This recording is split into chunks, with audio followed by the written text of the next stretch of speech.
Keefe D said he told Rat James that, look, it's big money in this. Only thing Puffy want to do is pay $1 million to have both of them. He told me that. We've all heard the stories, the unsolved tragedies that shook hip-hop to its core. But what if the shootings of Shakur and the Notorious B I G weren't just random acts of street violence? What if they were calculated hits in a shadow war between rap empires, with industry titans pulling the strings from behind the scenes? Right now, as we speak, 50 Cent's explosive new Netflix docuseries, Sean Combs' The Reckoning, is blowing the lid off decades of whispers, leaked recordings, and insider claims that suggest these incidents were anything but senseless. And at the center of it all, a name that refuses to fade from the headlines, Sean Diddy Combs. The series doesn't just revisit the past, it rewrites it. With never-before-heard police audio from Dwayne Keefe D. Davis, the man now awaiting trial for Shakur's 1996 shooting, we're hearing firsthand how a supposed gang feud might have been a corporate proxy battle. Keefe D's voice, captured in a 2009 interview with Las Vegas detectives, doesn't just point fingers, it names a price. According to the transcript, Combs allegedly told a room of 45 people, I'll give anything for that dude's head," referring to Death Row Records co-founder Suge Knight. But the target list didn't stop there. Shakur, fresh off releasing Hit 'Em Up, a scathing diss track aimed squarely at Combs and his bad boy camp, was reportedly added to the hit list after his lyrics crossed a line. Keefe D claims Combs' rage wasn't just personal, it was strategic. And the alleged bounty? Millions. I believe him because he wasn't talking just to be talking. I felt he was also coming straight because there was a big war behind that. A war that they lost. And I think it was a war that destroyed their neighborhood. This isn't just another conspiracy theory. The docuseries drops us into the days before Combs' September 2024 arrest, where private footage, now at the heart of a legal firestorm, shows the mogul scrambling, telling his lawyer he needs somebody that'll work with us that has dealt in the dirtiest of dirty business of media and propaganda. Netflix insists the footage was obtained legally, but Combs' team calls it stolen, a violation of his rights. Either way, the timing is impossible to ignore. As prosecutors in the Shakur case hand over secret files from Biggie's unsolved case investigation, files that reportedly implicate some of the biggest music stars of the 90s, the walls around these cases are crumbling. And the question isn't just who pulled the trigger, but who gave the order. Meanwhile, the series doesn't shy away from the contradictions that have haunted these cases for decades. How does a drive-by shooting in Las Vegas, executed with near-military precision, align with the narrative of random gang violence? Why did the bullets hit Shakur and Suge Knight, two figures at the heart of rap's East Coast-West Coast divide, while leaving others unscathed? Insiders familiar with the investigation suggested the attacks were too targeted, too efficient to be anything but professional. And then there's the money trail. Keefe D alleges that Eric Zip Martin, a mutual associate, was the one who delivered the payment from Combs' camp, though he claims Zip kept the cash for himself. If true, it wouldn't just be a betrayal among criminals, it would be proof that the hits were sanctioned at the highest levels. But the docuseries doesn't stop at Shakur. It drags us into the present, where Combs' legal empire is collapsing under the weight of his own recorded words. In those pre-arrest clips, we see a man who knows the walls are closing in, who talks about fighting for his life while his team allegedly moves hundreds of millions in assets. You know, it's the idea here is that the state has the burden of proving it beyond a reasonable doubt. We don't think that they can prove it beyond a reasonable doubt.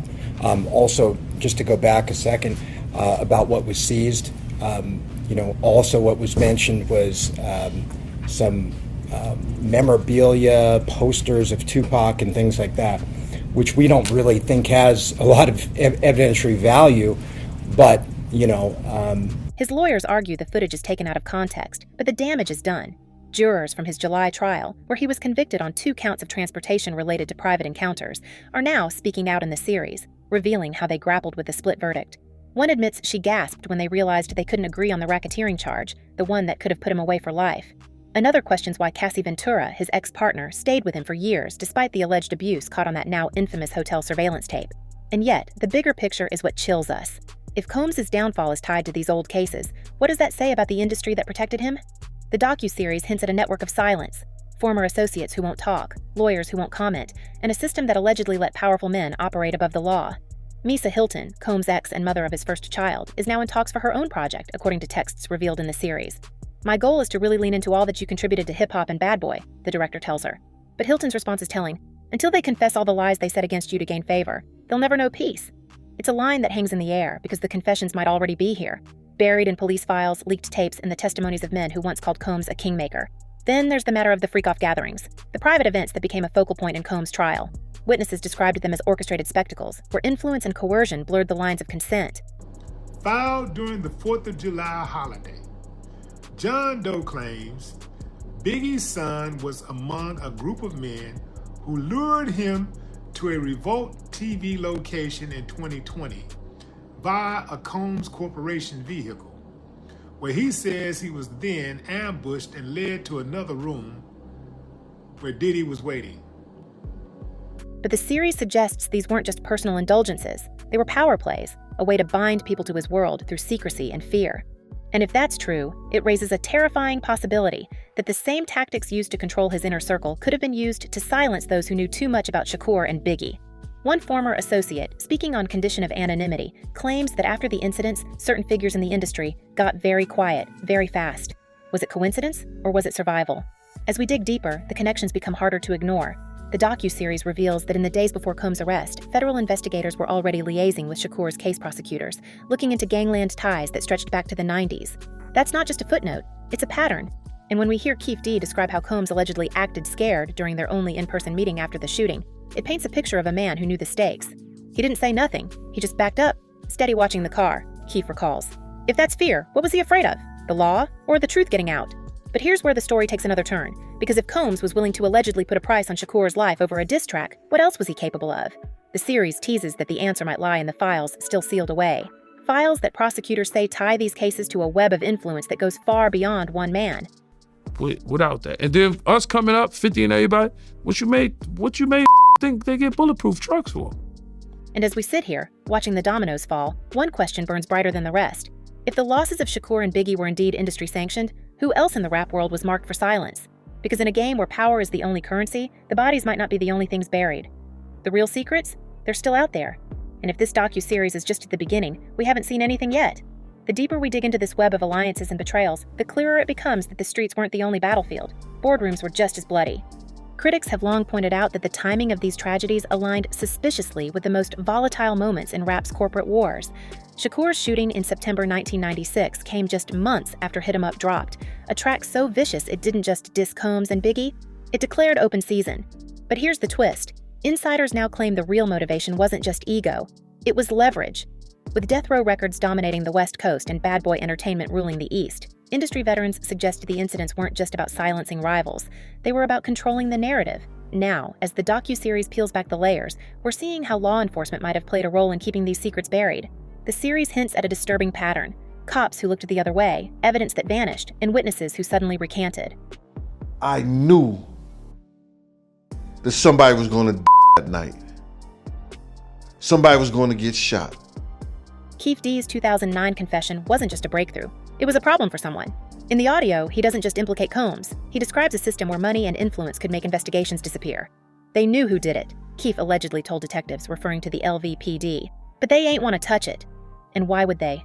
When the music industry was pumping billions into local economies, rocking the boat meant risking more than just bad PR. It meant risking the entire machine. But the docuseries doesn't stop at the cops. It drags us into the shadowy world of middlemen, the fixers, the bagmen, the guys who allegedly made sure the right hands got paid and the wrong mouths stayed shut. Eric Zip Martin, the man Keefe D claims delivered the cash for the hits, isn't just some random player. He's a figure with deep ties to both the streets and the suites, a man who reportedly moved between gang circles and record label backrooms with ease. And if the series is to be believed, he wasn't working alone. 3 separate sources, including a former Death Row security staffer, insist that Zip was part of a network of cleaners, people whose job it was to launder not just money, but reputations. And then there's the footage. Not the grainy security cam clips we've seen 1,000 times, but the real behind-the-scenes material, the stuff that was never meant to surface. And the reason why it was disturbing with me because I was there and I know exactly what happened. The docuseries teases a segment where a former Bad Boy intern, speaking under anonymity, describes a meeting held just weeks after Shakur's tragedy. The room, packed with label execs, lawyers, and a handful of LA's finest. The topic? Damage control. The intern claims they were handed a script, a literal piece of paper with talking points on how to spin the narrative. East Coast versus West Coast, gang violence, tragic but inevitable. But the kicker? No mention of bounties, no mention of Combs. And whatever you do, don't let the FBI near the books. If that meeting happened, it wasn't just about managing a crisis. It was about erasing it. But here's where the story gets even darker. Because if the tragedies were part of a larger play, then the fallout wasn't just about Shakur and Biggie. It was about everyone who got too close to the truth. The docuseries introduces us to a little-known figure, Marcus Big Mark Robinson, a former bodyguard for Suge Knight who allegedly had evidence linking Combs' camp to the hits. Mark wasn't just a witness, he was a liability. And in 1997, just as he was reportedly shopping a tell-all to publishers, he was found in a ditch outside Compton, 2 bullets in his chest. The case went cold, fast, too fast. And let's talk about the money. Because while the streets were bleeding, the bank accounts were thriving. In the years following the tragedies, Bad Boy's revenues skyrocketed. Combs' net worth ballooned. And Death Row? It crumbled under legal battles and internal strife, eventually filing for bankruptcy in 2006. And that was to destroy East Coast rap. And what I mean by that, and I know people gonna be like, yo, Gene is out of his mind and everything like that. Check this out, brother. The docuseries doesn't just connect the dots, it draws a straight line from the tragedies to the balance sheets. One financial analyst who reviewed Bad Boy's earnings during that era calls the timing suspiciously convenient. You remove the 2 biggest threats to your dominance, and suddenly you're the last man standing, they explain. That's not luck, that's leverage. But let's step back from the ledgers and the legal filings for a moment, because the real engine of this tragedy wasn't just money, it was ego. Insiders who worked with both Combs and Suge Knight during the 90s describe a toxic brew of insecurity and entitlement that turned business disputes into personal crusades. Combs, the self-made mogul with everything to prove, and Knight, the ex-con turned kingmaker with a reputation for brute force tactics, weren't just rivals. They were mirror images, each convinced the other was a direct threat to his legacy. Psychologists who've studied the era's hip-hop power dynamics note that the diss tracks, the public jabs, even the violent rhetoric weren't just marketing stunts. They were psychological warfare. The docuseries hints at this through the leaked audio, where Combs' alleged reactions to Shakur's provocations aren't just angry, they're terrified. Fear doesn't just fuel rage, it fuels recklessness. Is out, doing interviews and talking about, it be feeling like he got sympathy for Puffy because he was scared. Yeah, he was scared. Yes, I agree. I do agree that he was probably terrified for his life. So if that is the case, it's also quite feasible that he put up money to get Pac. You know what I mean? Sources close to Bad Boy's inner circle at the time describe Combs as increasingly paranoid in the months leading up to the shooting, convinced that Shakur and Suge were plotting to dismantle his empire. One former associate recalls a late-night meeting where Combs reportedly snapped at his team, "They're not just coming for my artists, they're coming for my name. And if my name goes, everything goes." What's even more unsettling is how this mindset didn't just infect the players, it infected the culture. The docuseries interviews a clinical psychologist who specializes in trauma within the music industry, and their assessment is damning.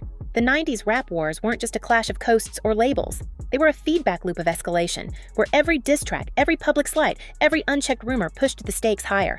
When you have men who've built their identities on invincibility, the expert explains, the moment they feel vulnerable, they don't just lash out, they overcorrect. And in that world, overcorrecting doesn't mean a stronger comeback track. It means making sure the threat disappears. And yet, the most haunting part of this angle is how it lingers today. The docuseries doesn't just frame this as ancient history. It draws a straight line from those 90s vendettas to the current landscape of hip-hop, where feuds still turn dangerous and egos still dictate careers. So they was placed to destroy the East Coast rap. And then, along came a somebody. They was about to bring East Coast rap back. And there's nothing they could do about it. And this kid was finna put East Coast. Industry veterans who've watched the cycle repeat itself for decades warn that the same psychological traps are still in place. The names change, but the script doesn't, one longtime manager admits. You've got a new generation of artists and execs who think they're immune to the old rules, but they're not. They're just repeating the same mistakes, thinking they can control the narrative, thinking they're untouchable, until suddenly, they're not. The real question isn't just whether Combs or Knight crossed a line, it's whether the industry ever stepped back from it. Because if ego was the real weapon in this war, then the cover-up isn't just about burying the past. It's about making sure the same rules still apply. And in a world where power is the only currency that matters, the most dangerous secrets aren't the ones that are hidden. They're the ones we're still living with. But the most chilling revelation might be what isn't in the docuseries, because while it names names and drops bombshells, there are still gaps, big ones. Like the identity of the high-level industry figure, who, according to a sealed affidavit, allegedly brokered a meeting between Combs and a known LA gang lieutenant just days before Biggie's passing. Or the missing surveillance tapes from the night of the shooting, which a former NYPD detective claims were accidentally wiped. Before we left Andre Harrell's house, Puff told me I didn't have to go.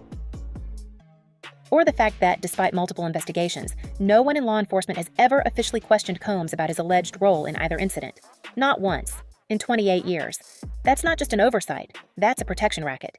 And now, as the docuseries leaves these threads dangling, we're forced to ask, how deep does this go? Because if the passing of Shakur and Biggie were indeed part of a coordinated effort to reshape hip-hop's power structure, then the real masterminds aren't just the ones who pulled the triggers. They're the ones who benefited the most, the ones who turned tragedy into profit, who used bloodshed as a business strategy, and who made sure the right people stayed silent. The docuseries ends with a haunting question, one that lingers long after the credits roll. What happens when the truth isn't just dangerous, it's bad for business? So tell us, do you think we'll ever see justice for Shakur and Biggie? Or is the industry's grip too tight to let the real story out? Drop your theories in the comments, smash that like button if you're ready for the truth, and don't forget to subscribe, because when the next bombshell drops, you'll want to be the first to see it. Stay sharp, stay skeptical, and remember, in a world built on secrets, the loudest lies are the ones that sound like truth. Until next time, keep your eyes open. The game's far from over.